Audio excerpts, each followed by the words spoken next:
All right, welcome back, everyone. Today we're going to be looking at something pretty wild that's happening right now down at the U.S.-Mexico border. Yeah. So it's January 21st, 2025.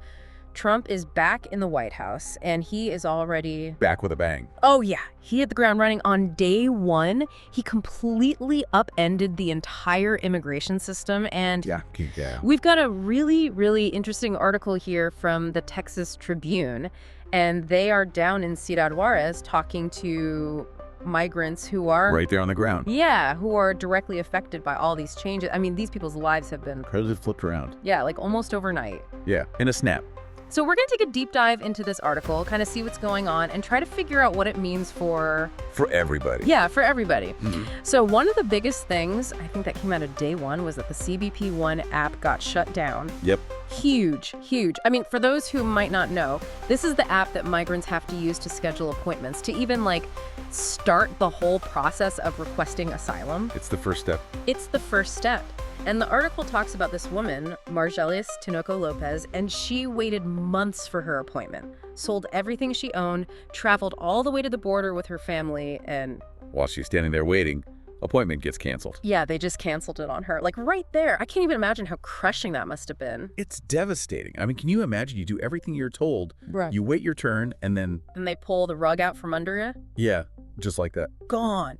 So she's not alone, right? This isn't just one person's story. The article says... This is affecting hundreds of thousands of people. Yeah, it says that before the shutdown, Customs and Border Protection, CBP, they were processing like 4,450 appointments every day. 1,450 every day. Across in different ports of entry. 8 ports, that's a lot. That's a lot of people. Yeah. And the article also mentions that over 936,000 people had appointments that they got since like January 2023. And they're all just gone.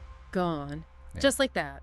And it says something like 300,000 people were trying to get an appointment every day. Yeah, I mean, you can imagine the desperation to get one of those slots. Oh, it's got to be just an insane amount of pressure. And then to have it all just shut down like that.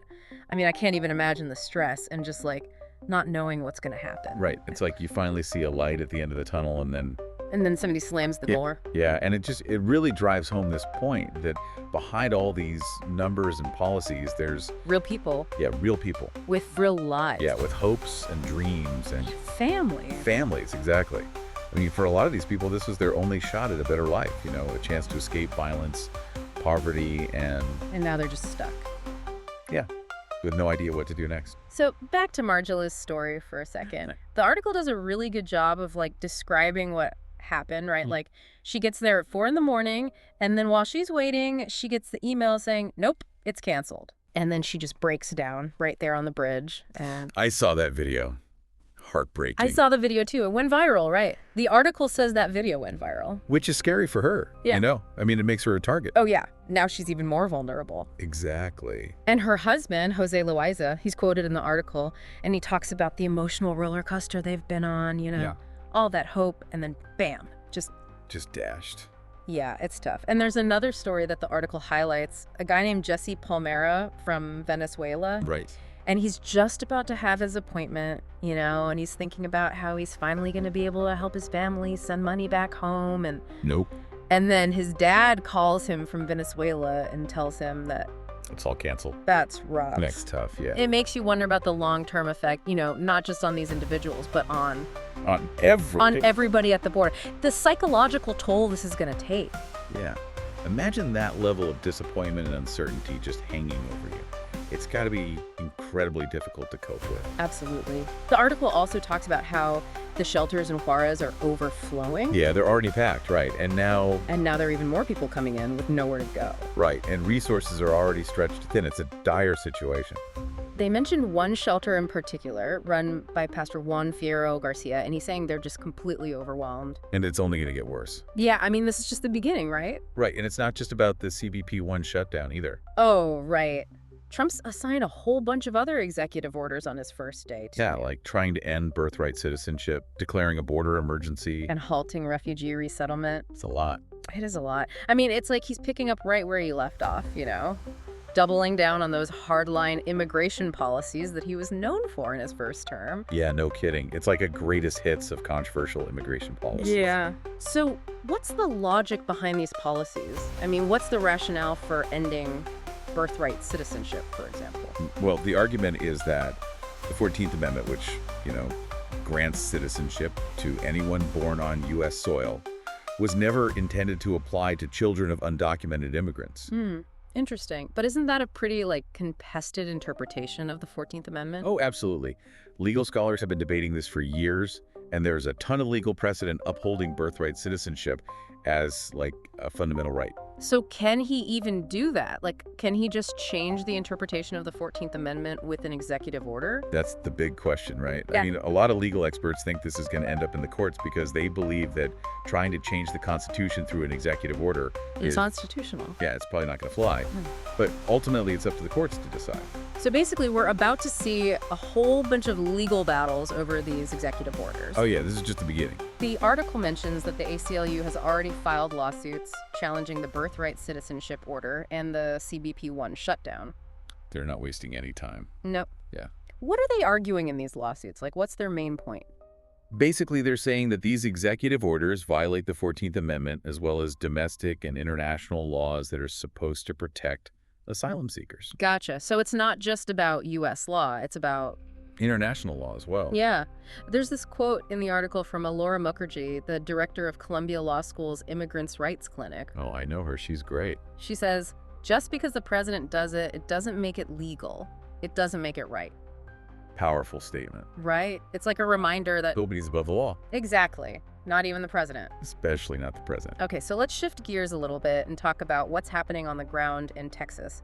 What are some of the specific concerns that people are raising there? Well, there's a lot of worry from humanitarian aid organizations that work in border towns. They're worried that these orders are going to make it much harder for them to do their jobs. That makes sense. I mean, if they're already facing scrutiny from the government. Exactly. And the article mentions this woman, Andrea Rudnick. She co-founded this group called Team Brownsville, and they provide basic necessities to migrants, food, water, shelter. Yeah, the essentials. Right. And she's saying that she's afraid these orders are going to scare people away from helping. Yeah, like a chilling effect on humanitarian aid. Exactly. And they're already under investigation by the Texas Attorney General, Ken Paxton. So they're getting it from both sides, basically. Wow. I mean, if these groups can't operate... Who's going to help these people? That's a good question. I mean, these organizations are often the only lifeline that these migrants have when they arrive. They have very few resources, and it's a really complicated system to navigate. Right. It's not like they have a handbook or anything. It's not like they get a welcome packet when they show up. And it's not just about the humanitarian side of things either. Yeah. There are some serious legal concerns, too. Yeah, for sure. The article quotes Jennifer Bobby, the director of legal services for the Las Americas Immigrant Advocacy Center in El Paso. Great organization. And she's really worried about migrants being deported unfairly, without due process. Right. And she's concerned that in all the rush to implement these new policies, civil liberties are going to get trampled on. It's a valid concern, especially given, past experiences. Yeah, it's like we've seen this movie before, right? Yeah. You create a climate of fear and chaos, and then you justify cracking down on civil liberties in the name of security. Exactly. And that can be a very slippery slope. It is. So, okay, we've covered a lot of ground here, but I think it's clear that Trump's return to the White House has completely changed the game when it comes to immigration. Yeah, no kidding. It's like night and day. It's a lot to wrap your head around, and it's easy to feel overwhelmed by all of it, but... It's important to stay informed. Yeah, for sure. So as we move forward with this deep dive, I think it's good to just take a step back and ask, where do we go from here? What should we be paying attention to as this all plays out? That's the big question, right? Yeah. And there are no easy answers, but I think it's crucial to pay close attention to those legal challenges. Yeah, for sure. Those are going to be key. They're going to determine whether these policies are even legal, and they could have major implications for the future of immigration law in this country. Absolutely. But beyond the legal stuff, what about the human impact? How can people stay informed about what's happening to the people who are actually affected by all of this? Well, there are a lot of great organizations doing important work on the ground, like Team Brownsville and the Las Americas Immigrant Advocacy Center. They're providing direct support to migrants, and they often share updates on what they're seeing. Yeah, they're on the front lines. Exactly. and they can provide a much-needed perspective on what's really happening beyond the headlines. So, staying informed, paying attention to the legal challenges, and supporting organizations that are helping migrants on the ground. What else should we be thinking about as we delve deeper into this? Well, I think it's crucial to have open and honest conversations about immigration, even if they're difficult. This is a complex issue, and there are no easy answers, but we need to be willing to listen to each other, even when we disagree. Yeah, I think that's something we could all use a little more of these days. Just like listening to each other. Absolutely. And on that note, I think it's a good place to pause for now. Let's give our listeners a chance to digest everything we've talked about so far. Yeah, it's a lot to process. It is. What are some things that stand out to you? What questions are you grappling with as you think about all of this? Good question. We'll be back in just a bit to continue our deep dive into this issue. We're going to be talking about some of the potential long-term consequences of these actions, and we'll explore some ways that we can all contribute to a more informed and compassionate approach to immigration. Sounds good. Yeah. It is a lot to think about. And as we kind of go deeper into this, I'm thinking about the historical context, like how do these executive orders compare to what Trump did during his first presidency when it came to immigration? Oh, yeah. That's a really good point. We should definitely look at that. I mean, Yeah. there are some pretty clear parallels between what's happening now and some of the things that happened during his first term. Yeah, like I remember the travel ban, which people called the Muslim ban. Right. Huge controversy. Yeah, it was immediately challenged in court. And I mean, it was like really similar to what we're seeing now with the birthright citizenship order. Definitely. And then there was the family separation policy at the border. Oh, yeah, that was. I mean, the world was outraged. The world was outraged, yeah. And the courts ended up saying it was illegal. Right, totally illegal. And on top of all that, he drastically reduced the number of refugees allowed into the country. Yeah, it was like a whole series of really hardline policies, and it feels like we're seeing a repeat of that now. It's like he's going back to his playbook, And given how much opposition there was to those policies, both here in the U.S. and internationally, I wouldn't be surprised if we see the same kind of pushback this time around. Yeah, I mean, the ACLU already filed lawsuits on like day one. It seems like they're ready to fight this every step of the way. Oh yeah, they're not messing around. So I'm really curious to see how this plays out in the courts, especially the birthright citizenship issue. I mean, that could completely change how immigration law works in this country. No doubt. The 14th Amendment and birthright citizenship have been like core principles of American law for over 100 years. Yeah, it's a pretty big deal. It is. And any attempt to change that is going to face some serious scrutiny. I mean, this could even go all the way to the Supreme Court, which would have massive implications for generations to come. It's pretty crazy to think about, like, the long-term ripple effects, not just for individual people, but for our entire society. Yeah, it's not just about the legal and social implications either. There's the economic impact to consider as well. Right. The article focuses mainly on what's happening to the migrants themselves, but it doesn't really get into the potential economic consequences. Yeah, and we know from the past that changes in immigration policy can have huge effects on border communities, industries that rely on migrant labor, and the overall U.S. economy. It's like a domino effect, right? One change leads to another and another. Yeah, immigration policy doesn't exist in a vacuum. It's connected to everything, economics, labor, social services, education, healthcare, everything. Wow, yeah, I hadn't thought about it like that. So when you make changes in one area, it's going to have a ripple effect on all these other areas. Okay, so zooming out a little bit, what about the political side of all this? Like, did anyone see this coming? Did Trump hint at this during his campaign, or is this a surprise? It's kind of a mix, to be honest. I mean, he definitely talked tough on immigration during the campaign, and he kept bringing up what he saw as the successes of his previous immigration policies. So his supporters were probably expecting something like this. Yeah, to a certain extent. But I think even they are surprised by how quickly and how broadly he's acting. I mean, these executive orders on day one, that's a pretty strong statement. It's like he's sending a clear message to everyone, his supporters and his opponents, that immigration is going to be a top priority for him. Oh yeah, for sure. And it's going to be a major battleground in the political arena. Guaranteed. We're going to see heated debates in Congress, court battles, activism, the whole 9 yards. It's going to be a wild ride. But it's also super important, really. Absolutely. Immigration is one of the most important issues facing our country, and it's something we need to talk about seriously and thoughtfully. Yeah, and it's easy to get caught up in all the emotion and rhetoric, but We need to stay grounded. We need to look at the facts, understand the historical context, and remember that real people's lives are being affected by these decisions. Okay, so for anyone who's just tuning in or maybe feeling overwhelmed by all this information, what are the key things to keep an eye on as this all plays out? Like, what are the signs that things are going in one direction or another? Good question. I'd say the biggest thing is to watch those legal challenges. See what happens in the courts. Those decisions are going to tell us a lot about whether these policies are legal, and they could set some really important precedents for the future of immigration law in this country. So the courts are going to be a major battleground. For sure. And beyond that, pay attention to what's happening on the ground. Read articles from reputable news sources like the Texas Tribune and ProPublica. Follow organizations like the ACLU and the Southern Poverty Law Center. They're doing great work on this issue. And don't forget about the grassroots organizations that are actually helping migrants on the ground. Yeah, absolutely. Groups like Team Brownsville and Las Americas, they're providing crucial support, and they can offer a really valuable perspective on what's really happening. So stay informed, learn as much as you can, and support the organizations that are doing good work. Exactly. And remember, we all have a voice in this. We can contact our elected officials. We can support candidates who align with our values. We can talk to our friends and family about this issue. Every little bit helps. I love that. It's easy to feel helpless in the face of something as big and complicated as immigration. But there are things we can do to make a difference. Absolutely. And sometimes even small actions can have a ripple effect and lead to bigger changes. So before we move on to our final segment, I want to circle back to the people we talked about earlier, like Margillis and Jesse, who were following the rules, waiting their turn, and now they're just stuck. Yeah, it's heartbreaking. And unfortunately, there aren't any easy answers right now. So what happens to them? What are their options?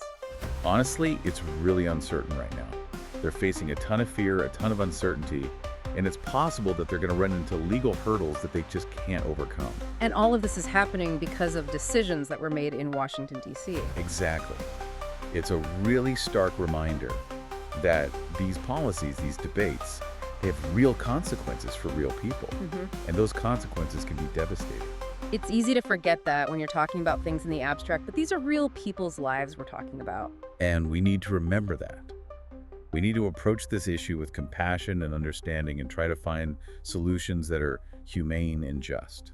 Okay, so I'm feeling a lot of different things right now. I'm concerned about what's happening, but I'm also hopeful that we can learn from our mistakes and do better this time around. I agree. It's a tough situation, but it's also an opportunity to reflect, to have those difficult conversations, and to stand up for what we believe in.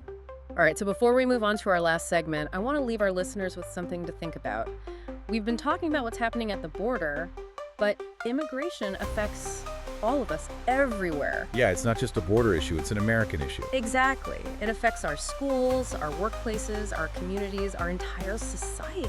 So stay informed, talk to each other, and think about how this issue affects you and your community. Because we're all in this together. We are. And remember, change doesn't happen overnight. It takes time, it takes effort, and it takes a willingness to work together. Okay, I think that's a great place to transition to our final segment, where we'll talk about some of the long-term consequences of these actions and explore some ways that we can all move forward with hope and a commitment to making things better. Okay, so we've talked about the immediate impact, the legal challenges, the human stories, and how all of this relates to what Trump did during his first term as president. Yeah, it's a lot. It is. But now I'm kind of wondering about the bigger picture. What could the long-term consequences of all this be?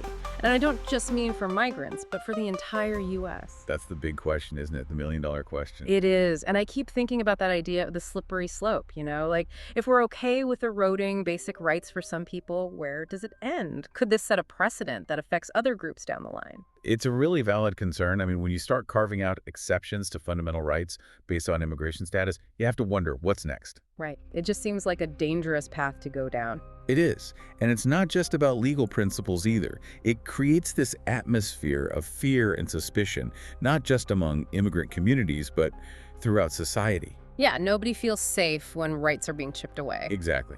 So let's say, hypothetically, these legal challenges fail. Yeah. What happens then? What does the future hold for asylum seekers under these new policies? Yeah, that's what I'm worried about. What happens to all those people who are waiting, hoping to come to the U.S.? Well, if these orders are upheld, it'll become much, much harder to get asylum in the U.S. I mean, the CBP One app shutdown Yeah. basically closes the door for a huge number of people, and then you add the restrictions on birthright citizenship, and it could have ripple effects for generations. Generations. Yeah, that's scary to think about. It is. And we also have to consider the economic side of things. We talked about it a bit before, but it's worth digging into a little more. What could the impact be on businesses, on border towns, on the whole U.S. economy? Right. I mean, we always hear about how immigrants contribute so much to the U.S. economy, but what happens if that flow of people is suddenly cut off? Well, there's a lot of research showing that immigrants, both documented and undocumented, play a huge role in the U.S. economy. They start businesses, they work in key industries, they pay taxes. They're vital. They are. And restricting immigration could lead to all sorts of problems. Labor shortages, slower economic growth, less innovation, you name it. It's wild to me that in a country built by immigrants, immigration has become such a divisive issue. Why do you think that is? Well, it's complicated. There's no single answer. But I think part of it is economic anxiety, part of it is fear of cultural change, and part of it is that immigration's become a political weapon, something politicians use to divide people. Yeah, it's like we've lost sight of the fact that we're talking about real people, real families. Right, people who are just trying to build a better life for themselves and their families. People who have hopes and dreams just like everyone else. Exactly. And that's why it's so important to keep those stories in mind, to remember the human cost of these policies. Okay, so as we wrap up this deep dive, I have to admit I'm feeling kind of conflicted. On one hand, I'm really worried about the future, but on the other hand, I'm also hopeful that we can learn from the past and find a better way forward. I feel that too. It's a tough time, but it's also a time for us to really think critically about what kind of country we want to be. And to stand up for the values that we believe in. Exactly. So, before we go, I want to leave our listeners with one last thought. We've been talking about the border, but the truth is, immigration affects all of us no matter where we live. Yeah, it's in our schools, our workplaces, our communities, it's everywhere. So I encourage everyone to stay informed, keep learning, and talk to each other about these issues. And most importantly, think about how you can make a difference, even if it's just a small act of kindness or understanding. That's what it's all about. It's about recognizing our shared humanity and working together to build a better future. Well said. Thank you so much for joining us on this deep dive, and thank you to all of our listeners. I hope this episode has inspired you to learn more, to have those tough conversations, and to get involved. Remember, even small actions can make a big difference. So stay curious, stay engaged, and keep fighting for a more just and compassionate world. We'll see you next time.